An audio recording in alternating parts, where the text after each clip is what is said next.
Welcome to Brick by Brick. So, if you were here for episode 4, you know we spent a bit of time talking about maladaptive daydreaming, the cycle, the research, and the mechanics. And if you haven't listened to that one yet, I'd suggest starting there before diving into this episode. Not because I think that this conversation won't make sense without it, but because what you will hear will allow a holistic picture to form, especially if you have context.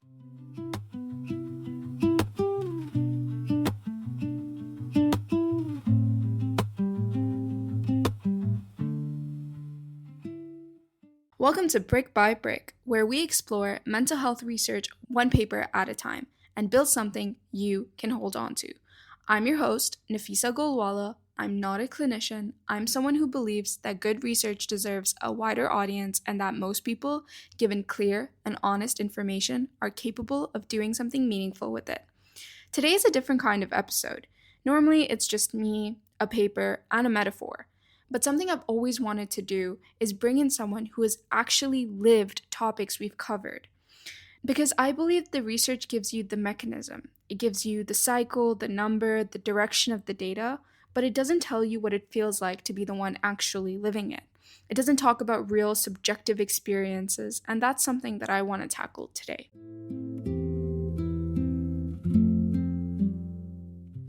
Today we have Tasneem Abbas, who has been navigating maladaptive daydreaming for almost all of her life. We're going to go through what it actually looks like from the inside, what research gets right, what it misses, and what has and hasn't helped. Before we get into the actual research and before I ask you more questions about that, do you want to share with everyone a little bit about your background, maybe what you're doing right now, what you maybe studied, what your life has looked like? So Tasneem, over to you. Hello, Nafisa. Thank you for having me on your podcast. I am very happy to be here and share my experience as a person who has maladaptive daydreaming since a very, very long time. Actually, my maladaptive daydreaming onset has been since my childhood, particularly since the age of 2. And for all my life, I have known myself to be only a maladaptive daydreamer, and I would like to share my experience more openly. So my background is of bachelor's and master's in psychology, and I promote a lot of psychology subjects as well as psychology research amongst my students.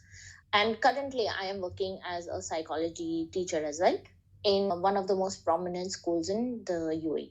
Thank you so much for that. We really appreciate having you on the show. I want to ask you something, I guess for the podcast, but also for myself. Is psychology something you always wanted to teach?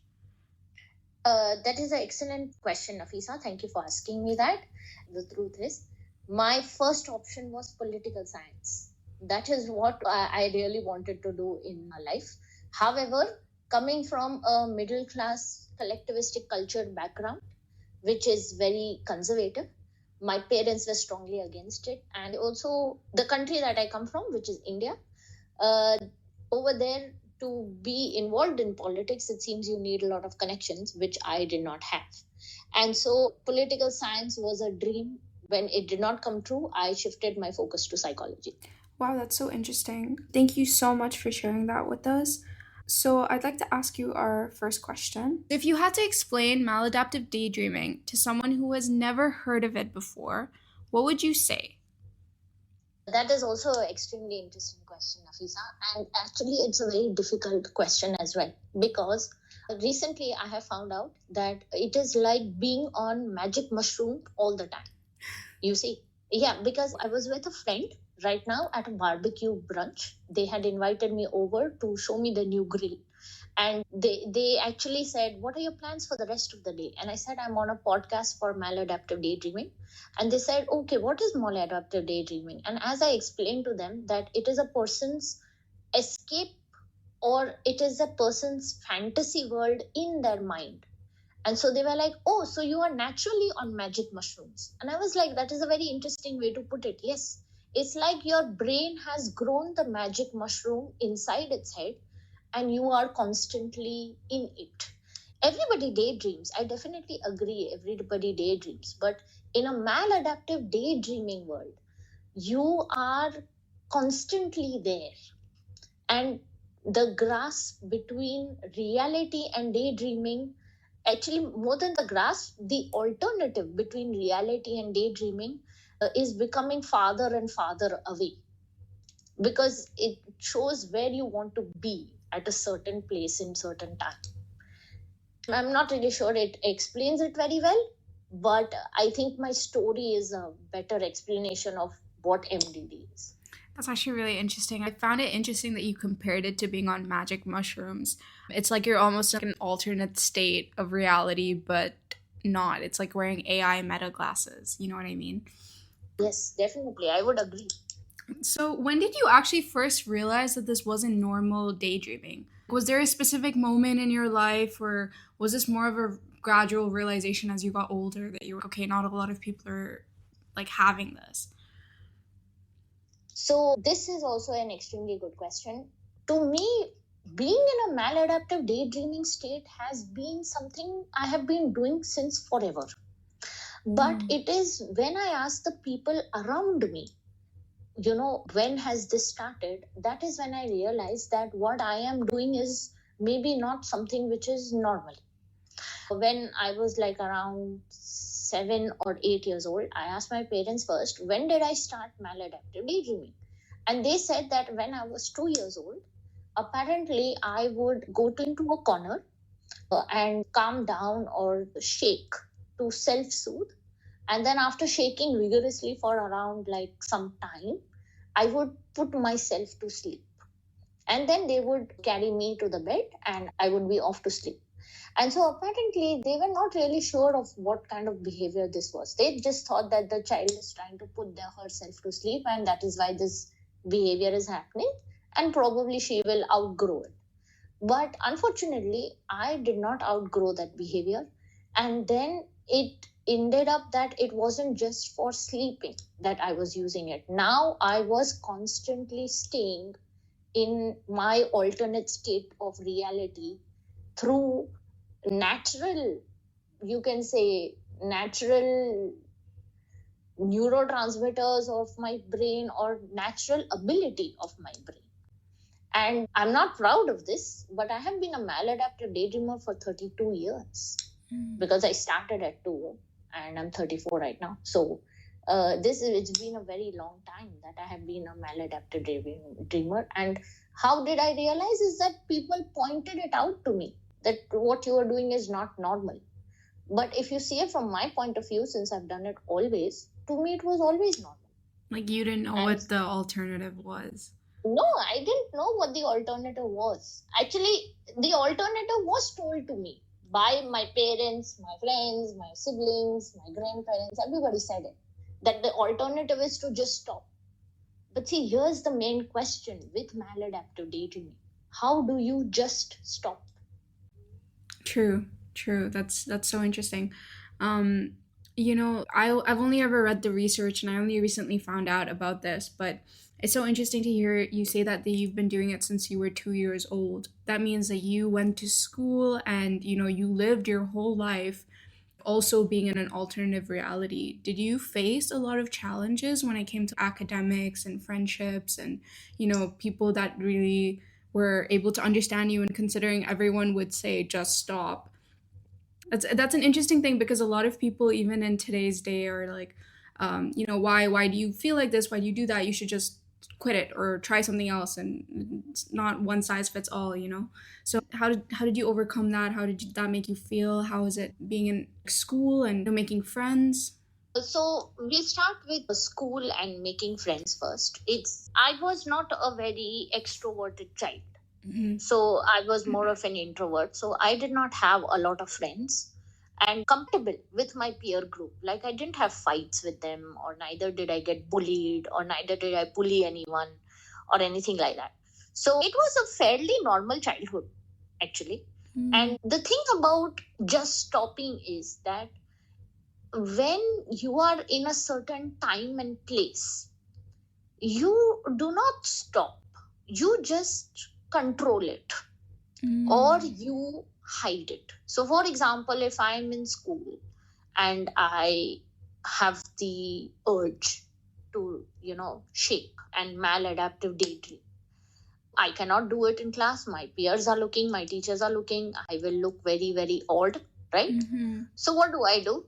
I ask the teacher if I can go to the washroom, And then in the privacy of the washroom, I can just maladaptive daydream for a little while.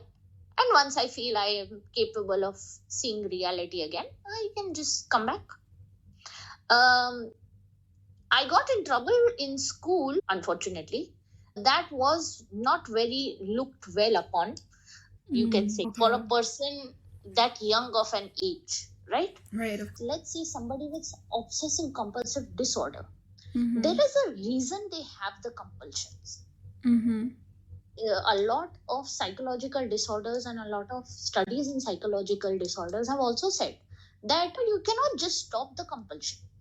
It just doesn't go away one fine morning, right? And so at that point, I would view the maladaptive daydreaming as a compulsion, because clearly, well, reality was not going well.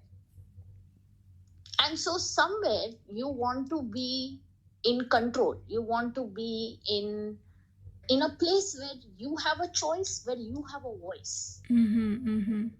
Right? And so that place, if it exists in your brain or it exists in your daydreams, won't you go there? Oh, that's so fair. That's such an interesting way of putting it. Right? If you remember, if children say, I don't want to go to school, right? Don't we ask them the reasons why? Right. Yeah, you wanna understand better. Yeah. But there was a time when nobody cared. Nobody said, okay, why don't you want to school, or what is going on, or what is happening? They're like, there were only two choices: go to school or don't go to school. And if you say not go to school, that choice is not listened to. You just go to school. That's all. Yeah, like there's not really an option there, right? Exactly. And so now take such people, and you will see in a lot of maladaptive daydreaming stories, you will see there is a lot of underlying issues with choices and control. Interesting. So in the last episode, I talked about something the research described as, people having characters that they've known for years and, storylines that they've been running alongside these characters that have also aged with them. Is this something that's true for you? What does that world actually look like for you when you are dreaming? That is also a very interesting question, Nafisa. So I would like to start with the shorter part. What does the world look like me for when I am daydreaming? That is actually a very subjective question. The world for me can look like absolutely anything. Right. Given what I am daydreaming or what I am fantasizing or what is my storyline at that point. Yes, I could be in a garden, I could be on another planet, I could be discovering new life, I could be doing anything. It changes from time to time. Right. And characters and storylines that grow with you, that is also a very, very subjective point of view. So I will say both yes and no. Do I have characters and storylines that have remained with me for very long periods of time? Yes. However, do I remember all of them? No. There are some storylines that I may have completely forgotten. Like they are so erased, I cannot even find even like a flicker of a memory of them. And there are some storylines or some characters that I have brought with me down 20 years down or maybe 30 years down the line. They're still here. And so, yes, this is a very subjective part. The daydream itself is a very subjective part of maladaptive daydreaming. Because no two daydreams might be similar or the same. I have a bit of a question. I think like some children grow up having imaginary friends. Yes. So would you say that they're kind of like that, similar, or completely different? Again, it's a yes and no. Because as I said, yes, they are imaginary friends in the sense they give you advice, or they help you cope with things, or they help you process things, or things like that, right? But imaginary friends can be outgrown. You do not need them to be specifically in maladaptive daydreaming. They can be outgrown, right, in any sense. Okay. And no as well is because in these scenarios, where these characters are, whether they are friends or not. Mhm. Yes, you control them. You control how they are, or what kind of advice they are giving you, or what they are saying, etc. So are they really friends if you are so much in control? That's interesting. That's so true, right? So they're Usually, limited to your bound of reality and to your information and what you know. It's almost like something that you wish you heard someone say to you. yes, in a way, because I would never say that they are bound to any form of reality. They are not form of any reality. That is 100% true. Mm-hmm. However, they are bound to that daydreaming world that only you have. Interesting. So I am curious to see what the paper gets right in terms of research. So whether it's accurate to your lived experiences. And so the paper found that average people were spending over 4 hours a day maladaptive daydreaming, which is more than a quarter of their waking time. Does that number feel accurate to you? Okay, so this is a very, very good question, actually. Nafisa, thank you for asking me this. Time is a very important concept to maladaptive daydreaming. And I would like to tell you of an experience where I clearly remember time being a very important issue in my maladaptive daydreaming. Okay. Mm-hmm. And so this was around, I think, maybe 2010, 11. I'm not really sure, but it was very long back. Mm-hmm. I was home alone for some reason. And so it seems that I woke up in the morning. And as soon as I woke up, I started with my compulsion of maladaptive daydreaming. Mm-hmm. And I went into my daydreams. And after maybe 2 or 3 hours of daydream, I realized that if I had woken up, let's say I had woken up 6 o'clock that day, after 2 3 hours of daydreaming, I noticed that the actual clock is telling that it is now 9 a.m. And so after I had to, do something for like breakfast, etc. So I made my own breakfast. I had my breakfast, and then I went back to daydreaming at around 10, maybe 11 o'clock, right? Mm-hmm. And so that 11 o'clock daydreaming turned into, let's say, 2 o'clock of daydreaming. Now it seems that, it is around lunchtime. Right. And so I am in the midst of a very intense storyline or with some intense characters. If you ask me what that was today, I have no recollection of it. Right. But I was in the middle of some intense storyline and intense character building at that point, that I came back to reality and I saw that clock is saying 2 o'clock. But I was like, it's just 15 more minutes. That 15 minutes turned into 3 o'clock and 3 to 4 o'clock. And then I was like, oh, but lunchtime is over, like it's okay. I'm not feeling very hungry either. It's okay. Lunch. I'll just eat something for dinner. And then again went back into my daydreams, went back to my characters, storylines, etc. Intense daydream. Now it's already 4 o'clock. 4 turns to 5, 6, 7. Now it's around dinner time. And again, the same thing. It's just like, just 15 more minutes or 5 more minutes or 6 more minutes. So that's such a nice song. Or that music is so nice. Let me just, after this one. And that turned into 8, 9, and 10. And now at this point, it is time to go off to sleep again. I have skipped lunch and dinner. And I have had almost like a whole day of nothing but maladaptive daydreaming. Oh, wow. And so in this way, if you look at it from reality's point of view, I have lost so much time. And then the disassociation comes, the shame comes, I didn't get anything done today, I didn't eat, I didn't do anything today, all that comes. And so to escape that, where do you go? You go back to the daydream. Yeah. Exactly. Oh my God. And so this is a cycle of compulsion. And 4 hours is what research is showing.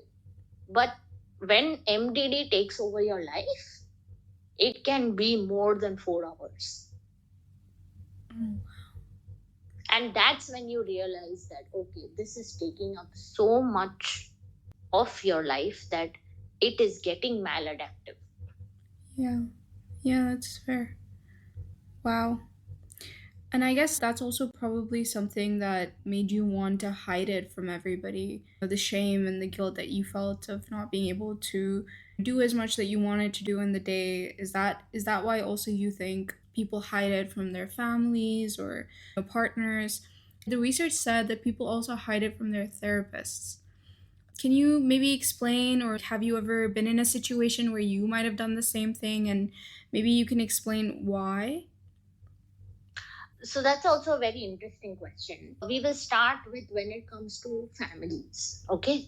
Let's say that if you are living with your family and you have maladaptive daydreaming, etc., maybe in some cases you can stay in your room and close the door and then maybe maladaptive daydream, etc., etc. Right? Right. However, I have found that a lot of these researches or a lot of these stories, they are from very individualistic cultures where privacy is actually a concept. Right. However, in a lot of collectivistic cultures, privacy is not a personal privacy is not a concept, or an individual's privacy is not. A family's privacy is the concept. Right. It's very collective, right? Yes, it's very collective. And so we have to see also that most of the maladaptive daydreaming research, they all view a very individualistic point of view, whereas we are coming from collectivistic cultures. So is that point of view really resonating with us? Right. And in these collectivistic cultures, it's not even that we have our own rooms or things like that. Sometimes the family shares a room. Or sometimes you share a room with a sibling. So just like closing doors and maladaptive daydreaming is not an option at that point. You see. And so the family more or less knows it. There's hardly anything hidden from there. Whether they approve or disapprove of it is the actual matter at this point. And most of them disapprove of it. Right. Because it's out of the ordinary, right? Yes, because it's odd behavior. It's not normal. People are not doing such behavior. It's odd. But they don't understand. Right? Can you stop? Can you just wake up one day and stop?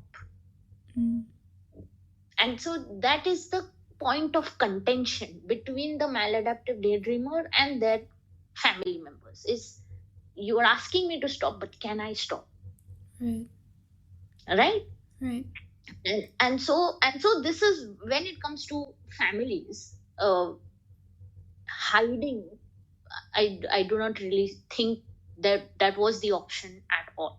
Right. Now we can talk about therapists. Now therapists is also a completely different matter. Now I would like to again take you back in the past, where again from the time that I come in, the 90s, okay, please note that many people had not even heard of what a psychiatrist is. Right, of course. Okay.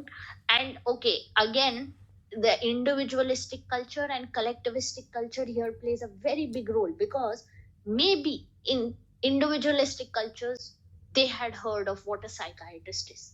But I assure you, in a collectivistic culture, they had not showed up at all. Right. There was like no other form of alternative. Like people didn't think that this was something that was real or necessary or helpful. Correct. And collectivistic cultures, before going to any psychiatrist, they will look for other reasons, other socio-cultural reasons like religion or supernatural also. Right. And so that is their first response. The first response is, no, she has a mental health disorder, let's go. No. And it wasn't just the same for maladaptive daydreamers, you can take absolutely any disorder. Depression, autism, Down syndrome, all of them would look like this. Right. They were not thought of as mental health disorders. Right. Okay. So, Fair. and that, again, as I said, the onset of this is in childhood. So how much control does a child have over their life, if you really think about it? Right, because everything is usually planned out and is taken care of by people that are older, that, they tend to seem to know better, have more lived experience, etc., etc. Exactly. And in a collectivistic culture, right, it is the parents and the adults and the family. And the family is not just limited to mother and father. The family is limited to like parents, other grandchildren, uncles, aunts, their children. Yeah. So it's not just one adult who's in charge of everything and okay, it's done. No, there are multiple adults and multiple decisions, and so all of their decisions and all of their decisions tend to control the child's life. So the child themselves do not have much control over their life. That is one of the major reasons why they go into the daydream. Right? And now, even after that, when it comes to a therapist, okay, especially again, collectivistic cultures, all of this is not socially subsidized. Right. That is it. We do not have socialistic countries like the Nordic countries. Right, where they give you grants, or you have like the ability to seek help or resources or even information. Exactly. Right. Where these resources are also available in the school, actually. Right. They have school counselors, their teachers are trained to look for mental health disorders, things like that. Those were not really available then. And so at that point, the child has to wait till they are an adult and till they have the financial power to be able to see a therapist. Right, because I guess it's not just about having the resources, it's about being able to access them. Being able to access them, exactly. And now, there is one more roadblock. One more roadblock is that maladaptive daydreaming is not as a listed disorder under DSM-5. Right. So it makes it even harder because what do you go and say? Because there's no official word for it. Exactly. So even if you are revealing it to the therapist, I revealed it to the therapist, right? And I even told them that I think it's maladaptive daydreaming, etc. And in the end, when I did ask her, is it maladaptive daydreaming? She gave me the most logical answer possible. Is that she doesn't think it's maladaptive daydreaming. She thinks it was more like a tic or something from the Tourette's syndrome. Oh, okay. Yes. But the reason she's saying this is because that is what is in the DSM. Yes, because that's all she knows. Exactly. There's no guide or rule book to think outside of that, right? Correct. And so I will not sugarcoat it. When she said that, it hurt. It hurt that she's taking my experience and she's saying, oh, it's just a tic or a Tourette syndrome. It's nothing like that. She's almost undervaluing your experiences and undermining what you've been through. Yes. However, I found the community of maladaptive daydreamers online. They are everywhere. They are on Instagram, they are on Reddit, they are on the web pages. And I said that, okay, I have found them and their validation is more than enough. That is all I need. And I can tell you that after that, I never went back to that therapist or any other therapist ever again. Ah, I see. Okay. Wow, so almost like seeking therapy made you avoid it later. Avoid it later? No. I did get something very good out of that therapy session before she unvalidated me. Right. Is that the two things I found very good from that therapy session was that I was put on fluvoxamine. Fluvoxamine, yeah. Yeah, it was a small dose. And that small dose also I was supposed to take half of it. But it actually improved a lot. It helped me improve. It brought my neurotransmitters up and it helped a lot. I didn't stop maladaptive daydreaming, but yes, it was like coming back into your senses. So that helped. That was nice. Was that like an SSRI or? I will have to recheck because my research back then from fluoxamine, and again, as I mentioned, this is all more than 10 years back. Right, of course. So my memory is hazy of it. But I did find that fluoxamine was also a medicine or a drug used to treat OCD symptoms. Right. And upon checking of OCD, I found the book by David Adam called The Man Who Couldn't Stop. And that book was also a life-saving book because it was one where I found out that he has taken OCD as a whole spectrum. He himself suffers from OCD. His was from needles. Apparently, he had an OCD of needles and an HIV OCD it was. And he had done a whole spectrum of research on OCD. And in that spectrum, he had also spoken about the internet communities on maladaptive daydreaming. And that is when I met the people of the internet communities of maladaptive daydreamers, and I realized that what they are feeling, I am also feeling, and how they are showing their compulsion, I am also showing my compulsion. And so at that point, that was a very eye-opening, and that was the real validation that helped to finally put into words the experience. And also it made you feel very less isolated because I used to feel like I was the only person in the world who was doing this because everybody around me was not doing it. Right? And so it makes you feel like you're sticking out a lot, like a sore thumb. Right. But now you realize that no, you are not the only person on the planet of 8 billion who is doing this. Yeah, like there's comfort and solidarity, right? Of course. There is comfort and solidarity, but there is also an understanding. Right. More than the comfort, there is an understanding. That's fair. I also have a question. You said that when you were living with your family or if you were in a classroom, you couldn't really go into maladaptive daydreaming at that moment in that time. Do you think controlling it and doing it later made it worse? If you tried to control it, the urge to go back became stronger or it became weaker. Did you ever have an experience of that? This is an excellent question, Nafisa. Thank you for asking me this. And so I would like to bring into this answer the concept of time. Right. Okay. Time we have as two concepts. The objective concept of time is that you are living through the clock. This is an objective measure of time. 9:40, 10:40, 11:40, right? So this is how we count our 24 hours. And another concept of time is very subjective. The subjective concept of time is past, present, and future.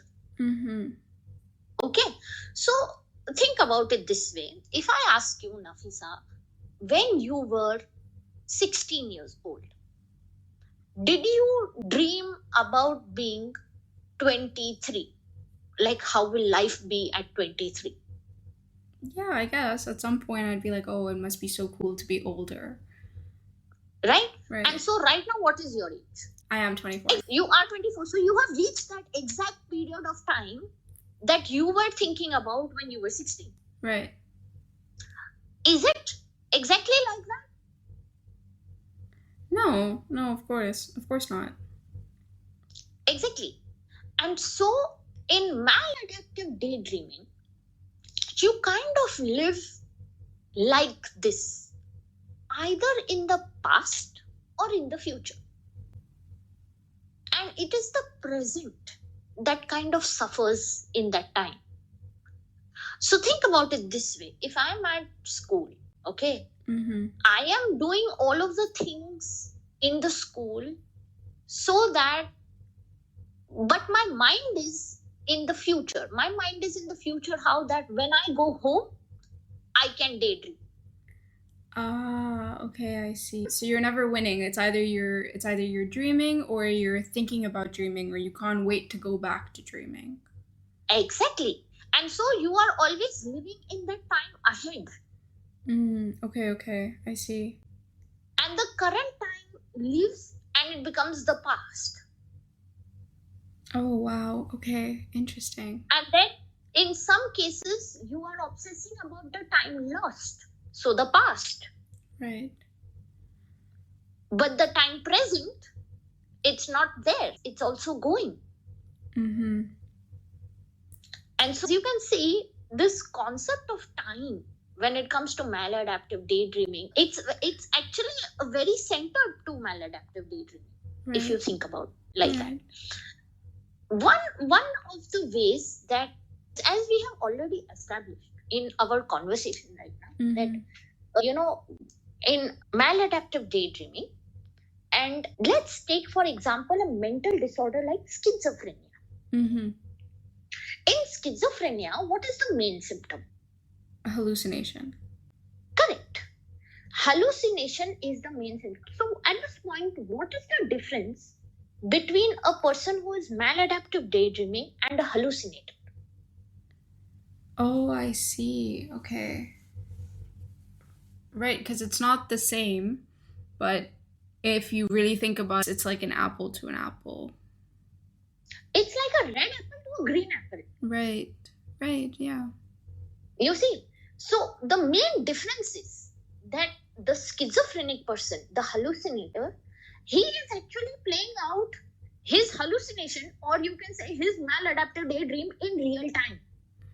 Oh, okay, I see, okay.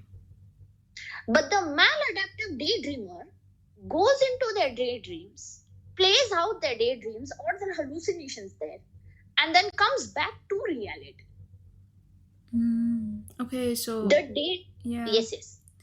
Right, so the daydream is actually like taking up hours of time while also going into different storylines, while the hallucination is in real time for shorter amounts and bursts, you can say.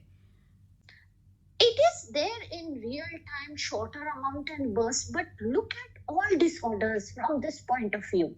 Depression, schizophrenia, bipolar, anxiety disorders, mood disorders, OCD, personality disorders. Don't they all take up time? Right, of course they do, because you're... Yeah. Which is the whole point of it becoming maladaptive, because it's hindering your daily life. Exactly. But they have recognition as a mental disorder.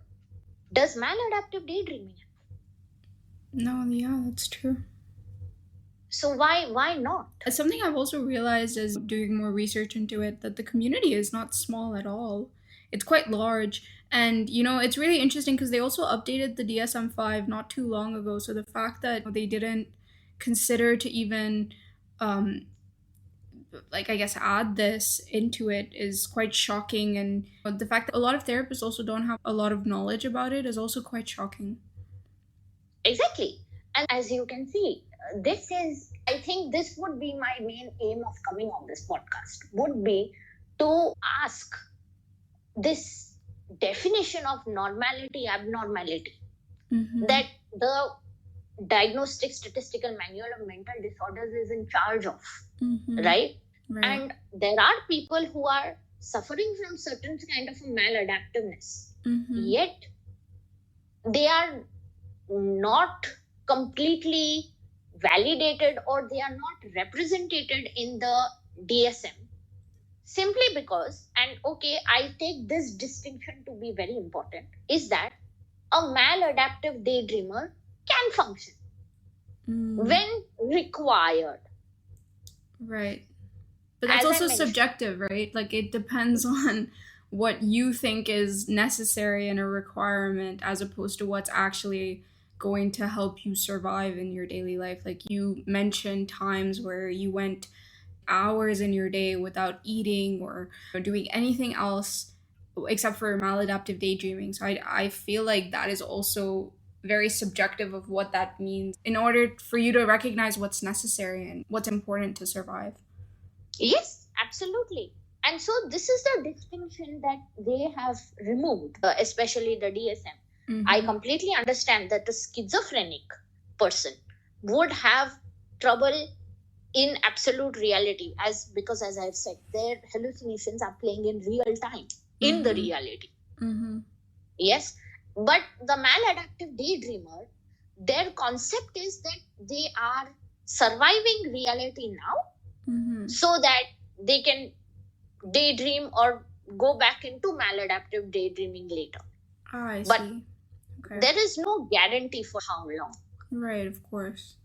You know, that's so interesting. And being on the topic of OCD and being in maladaptive daydreaming for so long, the study found that OCD type symptoms such as intrusive thoughts and disassociation and negative emotions were consistently higher the day before and the day after that you daydream.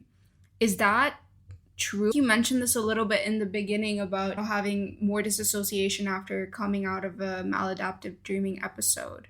But was it also there before? I wouldn't say that they come before, I say they are there. Right. So think about it in terms of other mental disorders as well. Schizophrenia, depression, bipolar, etc. Is there a cure for any of them? Not really. Exactly. And so when somebody manages to, through treatment and therapy, they manage to start functioning and realize that their hallucinations are not real. Yes. Do we say that their schizophrenia is cured? No. What do we say? We say that it is managed. And so all of these, schizophrenia, depression, bipolar, anxiety, all of them, they have in common as a mental disorder is that their symptoms are never cured. They are always in remission. And they can always be relapse. Right. Relapse is a big part of it. Exactly. So similar to MDD, the symptoms, I think, are, according to me, they are in remission rather than in complete cure. Right. But I guess the research said that they would be elevated. So I guess what it's trying to say is that maybe they were a bit more prominent the day before and after. I definitely think that could be the case. However, if you ask me for concrete experiential proof, I would not be able to pinpoint exactly this. Right, of course. Because I guess it's also about like asking someone who's maybe having really high anxiety what they were thinking about in the moment. You cannot really run through each and every thought. You just know that it was bad. Exactly. And so I would say that these are symptoms in remission where consistent relapse can be seen. Okay. I see. Interesting. That's so interesting. That's so fascinating also. And I guess something that I'm realizing as I'm having this conversation with you is that just reading a paper and just finding out what the science says is not a full picture. I think it makes it more real. It makes it easier to understand just having someone explain that from firsthand experience. So really, I really thank you for coming on here and sharing your story. I'm very glad to be here. Thank you for inviting me, Nafisa. This is long overdue, I can say. It really is. And I would encourage others also to talk about their experience as much as possible, because only it is through the lived experience of mental disorders that we can learn about them in both objective as well as subjective way. Okay, so something I also wanted to check with you about what I read in the research versus what we're talking about right now is that the research talked about doing a lot of mindful practices and a lot of grounding practices and using SSRIs like fluvoxamine to really help you be more present and maybe manage some of the co-occurring symptoms like OCD or disassociation. So what do you have to say about what the research says? Do you think that's something that helped you? Do you think that's something that's relevant? Do you think that's something that can help the community? I'm curious to hear your thoughts. I definitely think a lot of the treatments out there can help everybody in the community. But I always say that there is no one size fits all. Because as we have very clearly seen in a lot of psychological disorders, not just maladaptive daydreaming, all of the psychological disorders, it's very clear that a lot of it has stemmed from emotional problems, and everybody's emotional problems are different. The core issues are different. Right. Okay, they might have similar correlates, definitely. Maybe family might be an issue, or religion might be an issue, or sociocultural issues, or society, etc.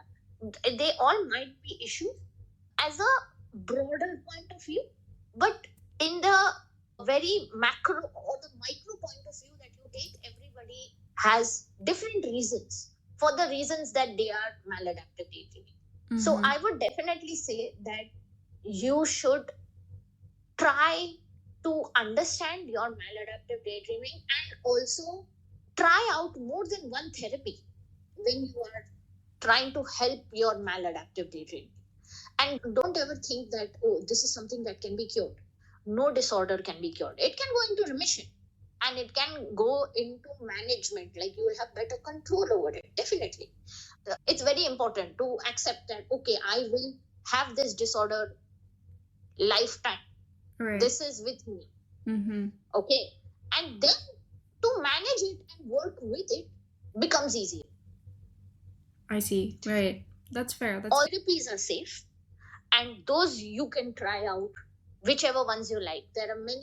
There is mindfulness based therapies, ERP based therapies, there is narrative therapy. There are many kinds of therapies. Those you can definitely try out, and pick and choose which one fits you and which one helps you. If one doesn't work, please try another one. Do not think that, oh, if it worked for her, it will work for me. That's not necessary. Sometimes it might happen, and if that happens, great, wonderful. But if it doesn't happen, don't be afraid to try again. That's really good advice, actually. Speaking of advice, I'd like to move on to some of our final questions of this interview. Is there anything about your experience that you feel the research hasn't captured, or that you haven't found as prominent in data? One prominent complaint about research in maladaptive dreaming is lack of biological correlation. Right. So, for example, schizophrenia, depression, etc., they all have, you can say to an extent, brain scans are involved. Or even sleep disorders, there is electroencephalography involved. Why does maladaptive daydreaming not have such physiological correlations when it comes to MDD? Because I would definitely like to see what areas of the brain are prominent, or what kind of waves are going on in the brain when a person is maladaptive daydreaming.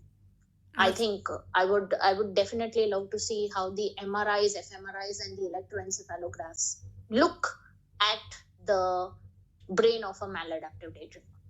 That's honestly a really interesting point. And there are a lot of people out there that have the resources, and there are a lot of institutions that have the resources. So this is a call to action for any of them to maybe try and implement some MRI scans or fMRI scans for people who come with MD. And the next question is, for anyone who's listening who recognized that they might have MD, what would you want them to know? My advice would be, you are welcome, you are validated, and you are wanted. And my advice would be that the internet is a very big place. It's a very safe place also in some areas. Okay, there are social media groups like Instagram, Reddit, etc. that have very good resources regarding maladaptive daydreaming. In fact, our Instagram account, Engage with Psychology, follows 2 of the Maladaptive Daydreaming Society pages as well. And so you could access good resources regarding maladaptive daydreaming from there. And there are internet communities also regarding that. So you can share your experience, and you can also read about others' experience. And if something has helped them, then it can also one day help you. There is hope. And hope may not look exactly like the one you think it's looking like, but it is there, and it is waiting for you to reach out. And so do not be afraid. You are not alone, and help is out there if you try to find it. That's some really, really, really good advice. That's beautiful. Okay, so there you have it, everyone. Thank you so much, Tasneem, for coming onto this show. I mean it. Talking openly about something like this is so meaningful and it takes a lot. And I'm really, really, really grateful and honored to have been able to have this conversation with you and also share it with everyone. Thank you for having me. It was very nice, and I'm very happy that you are so interested in psychology and that you are looking into psychology in not just the known areas, but even the unknown ones or the lesser known ones. And it's very important to talk about these lesser known areas because one day somebody will listen and they will see it as a beacon of hope or the lighthouse in the storm, that okay, that is where I'm supposed to go and it's calling to me. So it's very important that today we do this and we talk about these things. I'm really, really grateful that you said that because that's exactly why I started the show, was to spread some information and to help people find community with evidence-based research and now hopefully also some subjective lived experiences so they don't feel alone. Definitely. Thank you so much. Thank you so much. This is something I want to keep doing in this podcast. After every topic episode, I want to bring in someone who has lived experience of what we just covered, because the research gives us the map, but a person who has lived experience knows the map, knows what the map doesn't show. And I think both of those things matter equally. Next episode, we're finally getting into masking. What it is, what the research says about it, why it happens, and what it actually costs. I've been waiting for this one for a while, and I'm really looking forward to sharing it with you next week. Until then, remember, things can be redesigned. They just have to be built brick by brick.